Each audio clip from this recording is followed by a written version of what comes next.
샬롬, 말씀 읽어주는 김기용 목사입니다. 오늘도 기대하는 마음과 사모하는 마음을 가지고 하나님의 말씀 함께 읽겠습니다. 민수기 15장 1절부터 21절까지의 말씀입니다. 하나님께서 모세에게 말씀하셨다. 너는 이스라엘 백성에게 전하여라. 그들에게 이렇게 일러주어라. 내가 너희에게 주려고 하는 땅에 너희가 들어가 불살라 바치는 제물을 하나님에게 바칠 때 곧 절기를 맞아 서원 제물이나 자원 제물로 번제물이나 소떼나 양떼에서 고른 제물을 하나님을 기쁘게 하는 향기로 바칠 때 제물을 가져오는 사람은 고운 곡식가루 2리터에 기름 1리터를 섞은 것을 하나님에게 곡식 제물로 바쳐야 한다. 번제물이나 희생제물로 바칠 어린 양 한 마리에는 기름 1리터와 부어드리는 제물로 바칠 포도주 1리터를 준비하여라. 수장 한 마리를 바칠 때는 고운 곡식가루 4리터에 기름 1.25리터를 섞어 곡식 제물로 준비하고 포도주 1.25리터를 부어드리는 제물로 준비하여라. 이것을 하나님을 기쁘게 하는 향기로 바쳐야 한다. 특별 서원을 갚거나 하나님에게 화목제물을 바치려고 숫송아지를 번제물이나 희생제물로 준비할 때는 숫송아지와 함께 고운 곡식가루 6리터와 기름 2리터를 곡식제물로 바쳐라. 그리고 포도주 2리터도 부어드리는 제물로 바쳐라. 이것은 불살라 바치는 제물이요 하나님을 기쁘게 하는 향기가 될 것이다.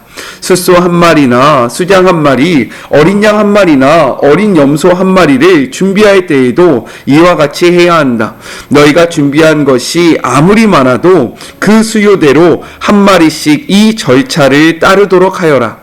이스라엘 본국인이 하나님을 기쁘게 하는 향기로 불살라 바치는 제물을 바칠 때는 이 절차를 따라야 한다. 다음 세대의 대대로 너희와 함께 사는 외국인이나 거류민이 하나님을 기쁘게 하는 향기로 불살라 바치는 제물을 바칠 때도 같은 절차를 따라야 한다. 공동체는 너희나 너희와 함께 사는 외국인에게나 같은 규례를 적용해야 한다. 이것은 다음 세대에 항상 지켜야 할 규례다. 너희나 외국인이나 하나님 앞에서는 동일하다.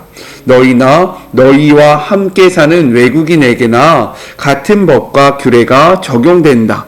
하나님께서 모세에게 말씀하셨다. 너는 이스라엘 백성에게 전하여라. 그들에게 이렇게 일러주어라. 내가 너희를 데려가려고 하는 그 땅에 너희가 들어가서 그 땅에서 나는 양식을 먹게 될 때 너희는 그 양식의 일부를 하나님에게 바칠 제물로 따로 떼어 놓아라. 처음 반죽한 것으로 둥근 빵을 만들어 제물로 바쳐라. 이는 타작마당에서 바치는 제물이다. 너희는 대대로 처음 반죽한 것으로 이 제물을 만들어 하나님께 바쳐라. 이것은 하나님의 말씀입니다. 오늘 말씀은 단락을 구별하지 않고 세 가지를 중심으로 생각해 보고자 합니다. 먼저 첫 번째, 내가 주어 살게 할 땅에 들어가서를 이야기하고 있습니다. 오늘 말씀은 어떻게 보면 문맥상 조금 생뚱맞다라고 생각되어질 수 있어요. 왜냐하면 13장과 14장은요 가데스 바냐야에서 있었던 반역과 그리고 심판을 기록하고 있고, 이어지는 16장에서는요 고라, 다단, 아비람의 반역과 심판 기사가 기록되고 있는 반면, 오늘 우리가 함께 읽은 15장은요 가나안 땅에 들어가서 정착할 때를 염두에 두고 있는 제사법을 이야기하고 있기 때문에 뭐야 갑자기 조금 약간 문맥의 흐름이 맞지 않는데? 라는 생각이 들 수 있다라는 거죠. 하지만 이는요 생뚱맞은 말씀이 아니라 위로와 확신의 말씀인 거예요. 우리 2절의 말씀을 같이 한번 읽어볼까요? 이스라엘 자손에게 말하여 그들에게 이르라. 너희는 내가 주어 살게 할 땅에 들어가서 라고 이야기하고 있습니다. 지금요 어떠한 상황입니까? 이스라엘의 반역과 그리고 불신, 원망, 배신이 계속돼서 기록되고 있는데요, 그 가운데서 하나님은 무엇을 이야기하십니까? 너희는 내가 약속한 그 땅에 들어갈 거야. 너희가 지금 원망과 그리고 불평과 나를 향한 불신을 이야기하지만 하나님은요, 자신이 약속했던 이스라엘 백성의 가나안 땅으로 들어가게 한다라는 그 약속을 신실하게 이룰 것임을 분명하게 선포하고 계신다라는 거예요. 이렇게 우리가 믿는 하나님은요, 하나님이 약속하신 일은 반드시 지키신다라는 것을 분명하게 보여주고 있다라는 거예요. 순종하는 자들이 소수라 할지라도 하나님은 그들을 통해 하나님의 일을 이루어 가신다라는 것을 분명하게 이야기하고 계십니다. 그렇기에 우리의 하나님은요, 어떠한 하나님이냐? 여호와. 혹시 기억하고 계세요? 여호와는요, 언약을 신실하게 지키시는 하나님을 나타내는 그러한 성호거든요.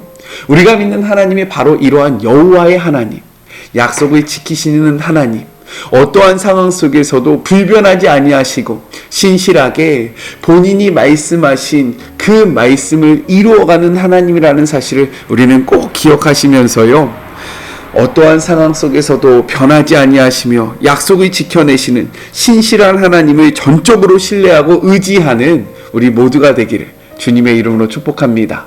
우리 하나님은 변하지 않으십니다. 그 약속을 지키시는 하나님이에요. 우리도 그렇게 되기를 소망합니다. 아셨죠? 둘째, 약속의 땅에서 드릴 제사들에 대해서 이야기를 합니다. 우리 3절의 말씀을 같이 한번 읽어볼까요? 여호와께 화제나 번제나 서원을 갚는 제사나 낙헌제나 정한 절기제에 소나 양을 여호와께 향기롭게 드릴 때에 라고 기록을 하고 있어요. 하나님은 이스라엘이 드릴 화제, 즉 번제와 희생제를 어떻게 드려야 하고 또 그와 함께 드려야 하는 소제와 전제를 드리는 방법에 대해서 말씀을 하고 계십니다. 이스라엘의 경우는요, 세 가지 경우의 화제를 드렸습니다. 서원을 이행할 때, 자원하여 낙헌제를 드릴 때, 절기의 제사를 드릴 때 이러한 화제를 드렸다라는 거예요. 그리고 또한 제물과 함께 소제와 전제를 드릴 때는요, 희생 제물의 등급에 따라 소제와 전제의 양도요 많아졌고, 짐승의 수요가 많아질수록 함께 드리는 제물, 즉 곡식과 기름과 포도주의 양도 많아졌다라는 거예요. 이러한 제사는요, 구원을 받기 위한 조건으로 인해서 드리는 것이 아니었습니다. 이러한 제사를 왜 드려야 했냐면 구원의 은혜에 대한 반응이었다라는 거예요. 그리고 이 모든 제사의 목적은 하나님께 향기로운 것을 올려드리기 위한 것, 하나님께 영광을 올려드리기 위한 것이었다라고 성경은 이야기하고 있습니다. 우리는 어떠합니까? 어떠한 마음으로 예배를 드리고요, 그리고 어떠한 마음으로 예물을 드리고 계세요? 오늘 이 말씀 앞에 우리의 예배와 예물이 무거운 짐이 아니라 하나님의 은혜에 대한 반응이기를 주님의 이름으로 축복해요. 왜요? 하나님은 말씀하시는 거예요. 내가 너희에게 줄 땅에 너희가 들어가서 소득을 얻게 되고 내가 너희에게 주는 그 땅에서 너희가 살아갈 때 무엇입니까? 먼저 하나님의 은혜가 있었다라는 거예요. 그리고 그 은혜에 대한 반응을 말씀하고 계시는 겁니다. 우리가 예배를 드리는 것, 그리고 우리가 예물을 드리는 것은요, 구원을 받기 위한 조건이 아니라 구원받은 자들이 하나님을 향한 반응이 되어야 한다라는 거예요. 아셨죠? 이것을 꼭 기억하시길 주님의 이름으로 축복합니다. 이것은 우리의 하나님을 향한 자원하는 반응이고 감사의 반응이며 은혜의 행위라는 것을 잊지 마시고 이러한 마음으로 하나님을 예배하고 하나님께 아낌없이 드려 하나님과의 그 동행의 축복을 누리는 우리 모두가 되기를 주님의 이름으로 간절히 소망합니다. 화이팅! 자, 셋째, 타국인에게도 같은 율례라고 말씀하시는 하나님에 대해서 우리는 생각해 봐야 합니다. 하나님께서 정하신 화제를 드리는 율례는요, 이스라엘 백성은 물론이고 그 땅에 거류하는 타국인에게도 똑같이 지켜야 하는 규례였다라는 거예요. 우리 15절의 말씀 같이 한번 읽어볼게요. 회중 곧 너희에게나 거류하는 타국인에게나 같은 율례이니 너희의 대대로 영원한 율례라. 너희가 어떠한 대로 타국인도 여호와 앞에 그러하리라 라고 이야기합니다. 하나님은 이러한 사실을요 계속해서 강조하세요. 16절입니다. 너희에게나 너희 중에 거류하는 타국인에게나 같은 법도 같은 규례이다 라고 힘있게 말씀하신다라는 거죠. 이렇게 타국인들이 먼저 우리가 생각해야 할 것은 타국인들이 이렇게 제사에 참여할 수 있게 되었다라는 것은 무엇이냐면 그들이 신앙 공동체의 일원이 되어서요 하나님의 구원받은 백성이 되었다는 의미가 된다라는 겁니다. 분류하지 않는다, 구별하지 않는다는 것은요 하나님이 이들을 하나로 보신다라는 거예요. 즉 누구든지 하나님께 나오는 자는요 신약시대뿐만 아니라 구약시대에서도 하나님의 자녀가 되었고요 구원받는 존재가 되었다는 것을 분명하게 말씀하신다라는 거예요. 하나님은요 이스라엘 백성뿐만 아니라 모든 자녀들 열방을 사랑하신다는 것을 분명하게 보여주고 계신 겁니다. 이렇듯 하나님께는요 우리의 출신, 신분, 혈통이 중요하지 않다라는 거예요. 하나님은요 그분 앞에 나오는 자며 누구든지 제한 없이 구분 없이 그분의 자녀 삼아 주시고요 구원의 길로 초청해 주십니다. 그러니 우리요 주저하지 않았으면 좋겠어요.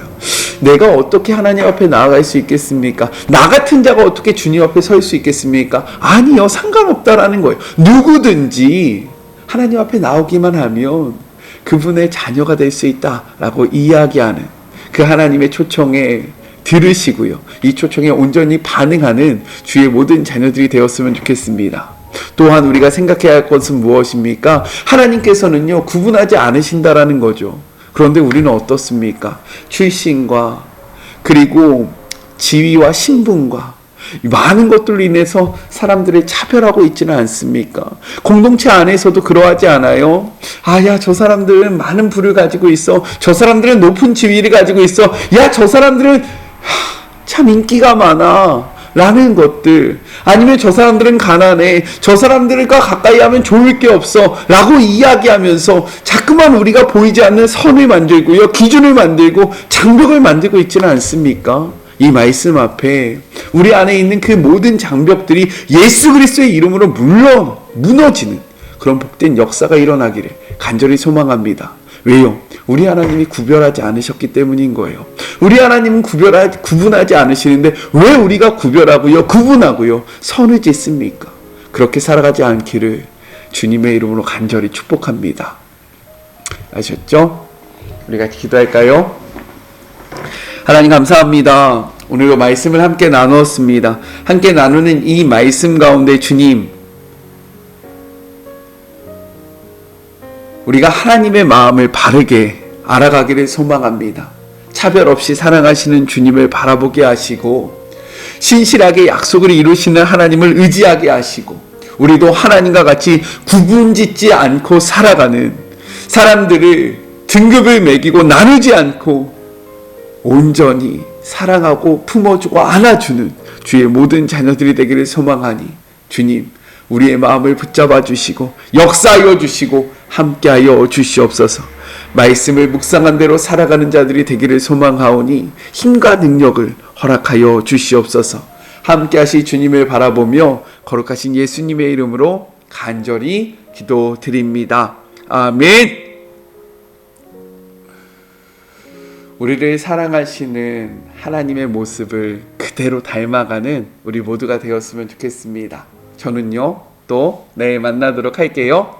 사랑하고 주님의 이름으로 축복하면서 오늘 하루도 힘 내세요. 우리 내일 만나요. 안녕.